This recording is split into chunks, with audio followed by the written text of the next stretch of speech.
Hello, guys, and welcome to Tech It Simple. Do you want to hide when you were last seen online and don't know how? Well, here's how you do it.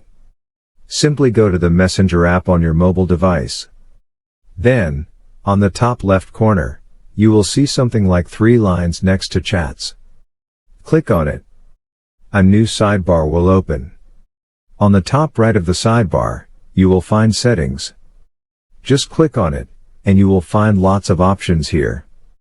For now, let us just click on Active Status, and we will be given 2 options saying Show when you're active and Show when you're active together.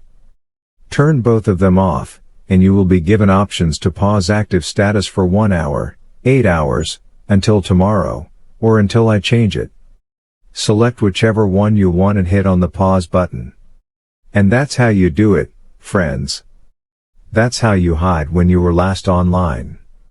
For more informative videos like this, do remember to hit like, share, and subscribe. Thank you.